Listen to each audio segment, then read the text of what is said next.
베드로전서 1장. 메시아 예수께 사도로 임명받은 나 베드로는 사방에 흩어져 나그네 삶을 살아가는 이들에게 이 편지를 씁니다. 나는 여러분 가운데 한 사람도 그리워하지 않은 적이 없고 한 사람도 잊은 적이 없습니다. 하나님 아버지께서 여러분 각자를 눈여겨보시고 성령의 역사로 말미암아 예수의 희생을 통해 여러분을 순종하는 사람이 되게 하기로 작정하셨습니다. 하나님께서 주시는 온갖 좋은 것이 여러분의 것이 되기를 바랍니다. 우리 안에 계시는 하나님은 얼마나 놀라운 분이신지요. 우리 주 예수의 아버지 하나님을 모신 우리는 얼마나 복된 사람들인지요. 예수께서 죽은 자들 가운데서 다시 살아나심으로 우리는 전혀 새로운 생명을 받았고 가장 중요한 삶의 목적을 얻게 되었습니다. 또한 하늘에 간직된 미래까지 보장받았습니다. 그 미래가 이제 시작되고 있습니다. 하나님께서는 우리와 그 미래를 꼼꼼히 살피고 계십니다. 여러분이 온전하게 치유된 생명을 얻게 될 그날이 다가오고 있습니다. 나는 이것으로 말미암아 여러분이 얼마나 기뻐할지 알고 있습니다. 얼마 동안은 여러분이 온갖 힘든 일을 참고 견뎌야 하겠지만 말입니다. 순금은 불 속을 통과해야 순금인 것이 입증됩니다. 참된 믿음도 시련을 겪고 나와야 참된 믿음인 것이 입증됩니다. 예수께서 모든 일을 완성하실 때에 하나님께서 승리의 증거로 내보이실 것은 여러분의 믿음이지 여러분의 금덩이가 아닙니다. 여러분은 예수를 본 적이 없지만 그분을 사랑합니다. 지금도 그분을 볼 수 없지만 그분을 신뢰하며 기뻐 찬송합니다. 믿음을 잘 지켜왔으니 이제 여러분은 손꼽아 기다리던 완전한 구원을 얻게 될 것입니다. 이 구원이 다가오고 있음을 우리에게 일러준 예언자들은 하나님이 예비하고 계신 생명의 선물에 대해 많은 질문을 던졌습니다. 메시아의 영이 그들에게 그 선물에 대해 알려주셨습니다. 그 선물은 메시아께서 고난을 받으시고 그 후에 영광을 받으시리라는 것이었습니다. 예언자들은 그런 일이 누구에게 또 언제 일어날지 알고 싶어 그분께 부르짖었습니다. 예언자들이 들은 것은 모두 여러분을 섬기기 위한 것이었습니다. 여러분은 하늘의 지시에 따라 성령을 통해 저 예언자들의 메시지가 성취되었다는 말을 직접 들은 사람들입니다. 여러분이 얼마나 복된 사람인지 아시겠습니까? 천사들도 이런 복을 누릴 기회를 조금이라도 얻고 싶어 했을 것입니다. 그러니 마음을 단단히 먹고 정신을 바짝 차려서 예수께서 오실 때에 여러분의 선물을 받을 수 있도록 철저히 준비하십시오.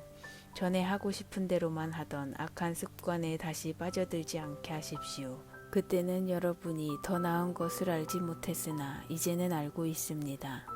순종하는 자녀가 되었으니 여러분은 하나님의 생명으로 빚어진 생활 방식을 따라 거룩함으로 빛나는 힘찬 삶을 살아가십시오. 하나님께서 내가 거룩하니 너희도 거룩하여라 하고 말씀하셨습니다. 여러분이 하나님께 도움을 구하면 그분께서 도와주십니다. 하나님은 그토록 자애로우신 아버지이십니다. 그러나 잊지 마십시오. 그분은 책임을 다하는 아버지도 되시기에 여러분이 단정치 못한 삶을 살도록 내버려 두지 않으십니다. 여러분의 삶은 하나님을 깊이 의식하면서 나아가야 하는 여정입니다. 하나님께서는 여러분이 전에 몸담고 살았던 막다른 삶, 아무 생각 없이 살아온 그 삶에서 여러분을 건져내기 위해 큰 값을 치르셨습니다. 여러분도 알다시피 하나님께서는 그리스도의 거룩한 피를 지불하셨습니다. 그리스도께서 흠없는 희생양처럼 죽으셨습니다. 이것은 느닷없이 일어난 일이 아니었습니다. 최근에 마지막 때에 이르러 공공연한 지식이 되었지만 하나님은 그리스도께서 여러분을 위해 이 일을 하실 것을 전부터 미리 알고 계셨습니다. 여러분이 하나님을 믿게 된 것, 하나님 안에 미래가 있음을 알게 된 것은 메시아의 희생으로 말미암은 것입니다. 하나님께서는 메시아를 죽은 자들 가운데서 살리시고 영광스럽게 하셨습니다. 이제 여러분이 진리를 따름으로 여러분의 삶을 깨끗게 했으니 서로 사랑하십시오. 여러분의 삶이 거기에 달려 있다는 듯이 사랑하십시오. 여러분의 새 삶은 옛 삶과 다릅니다. 전에 여러분은 썩어 없어질 씨에서 태어났지만 이제는 살아계신 하나님의 말씀에서 새로 태어났습니다. 생각해 보십시오. 여러분은 하나님께서 직접 잉태하신 생명입니다. 그래서 예언자가 이렇게 말한 것입니다. 옛 생명은 풀의 목숨과 같고 그 아름다움은 들꽃처럼 오래가지 못한다. 풀은 마르고 꽃은 시들지만 하나님의 말씀은 영원히 계속된다. 이 말씀이 여러분 안에 새 생명을 잉태했습니다. 베드로전서 2장. 그러니 여러분을 깨끗이 정리하십시오. 악의와 위선, 시기와 악담을 말끔히 치워버리십시오. 하나님을 맛보았으니 이제 여러분은 젖먹이 아이처럼 하나님의 순수한 보살핌을 깊이 들이키십시오. 그러면 하나님 안에서 무럭무럭 자라서 성숙하고 온전하게 될 것입니다. 살아있는 돌, 곧 생명의 근원을 맞이하십시오. 일꾼들은 그 돌을 얼핏 보고 내다버렸지만 하나님께서는 그 돌을 영광의 자리에 두셨습니다. 여러분은 건축용 벽돌과 같으니 생명이 약동하는 성소를 짓는 데 쓰일 수 있도록 자신을 하나님께 드리십시오. 거룩한 제사장이 되어 그리스도께서 인정하시는 삶을 하나님께 드리십시오. 성경에는 이러한 선례가 있습니다. 보라, 내가 돌 하나를 시온에 둔다. 모퉁이 돌 하나를 영광의 자리에 두겠다. 누구든지 이 돌을 신뢰하고 기초로 삼는 사람은 후회할 일이 결코 없을 것이다.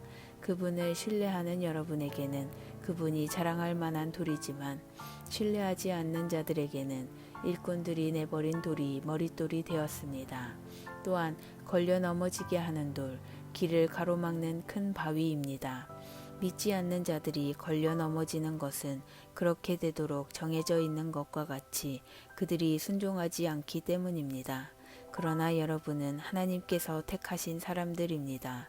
여러분은 제사장의 일이라는 고귀한 사명을 감당하도록 선택받았고 거룩한 백성이 되도록 선택받았으며 하나님의 일을 하고 하나님을 위해 말하는 그분의 도구로 선택받았습니다. 그것은 하나님께서 여러분을 위해 밤낮으로 행하신 특별한 일, 아무것도 아닌 자에서 중요한 자로, 거절당한 자에서 받아들여진 자로 바꾸신 일을 다른 사람에게 전하게 하시려는 것입니다. 친구 여러분, 이 세상은 여러분의 본향이 아닙니다. 그러니 이 세상에서 여러분의 안락함을 구하지 마십시오. 자기 욕망을 채우려다가 영혼을 희생하는 일이 없게 하십시오.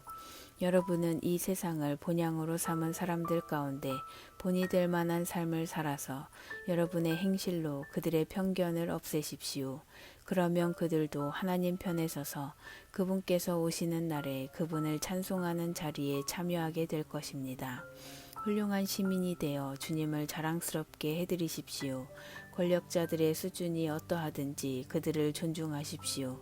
그들은 질서 유지를 위해 하나님께서 보내신 밀사들입니다. 하나님의 뜻은 여러분이 지속적으로 선을 행하여 여러분을 사회의 위험 요소로 여기는 어리석은 자들의 생각을 고쳐주는 것입니다. 여러분의 자유를 행사하되 질서를 파괴하는 일이 아니라 하나님을 섬기는 일에 그것을 사용하십시오. 누구를 만나든지 품위 있게 대하십시오. 영적으로 가족이 된 이들을 사랑하십시오. 하나님을 경외하십시오. 정부를 존중하십시오. 종으로 있는 여러분, 여러분의 주인에게 착한 종이 되십시오.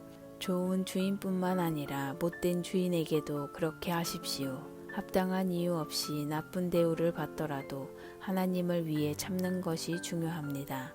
마땅히 받아야 할 벌을 받는 것이 무슨 특별한 일이겠습니까? 그러나 여러분이 선을 행하는데도 부당한 대우를 받으면서 여전히 착한 종으로 산다면 그것은 하나님 보시기에 귀한 일입니다. 여러분은 그러한 삶을 살도록 그리스도께서 친히 사셨던 삶을 살도록 초청받았습니다. 그분은 자기에게 닥친 온갖 고난을 겪으심으로 여러분도 그분처럼 살 수 있음을 알려주셨고 그 방법도 하나씩 알려주셨습니다. 그분은 잘못된 일을 하나도 행하지 않으셨고 어긋난 말을 한 번도 입에 담지 않으셨다. 사람들이 그분께 온갖 욕을 퍼부었지만 그분은 전혀 대꾸하지 않으셨습니다. 그분은 말없이 고난을 당하시고 하나님께서 바로잡아 주시도록 맡기셨습니다. 그분은 종의 몸으로 우리의 죄를 지시고 십자가에 달리셨습니다. 그것은 우리로 하여금 죄에서 벗어나 옳은 길을 따라 살게 하시려는 것이었습니다. 그분께서 상처를 입으심으로 여러분이 나았습니다. 전에 여러분은 자신이 누구이며 어디로 가고 있는지 알지 못하는 길 잃은 양이었습니다. 그러나 이제는 여러분의 영혼을 영원토록 지키는 목자께서 그 이름을 불러주시고 보살펴 주시는 양이 되었습니다.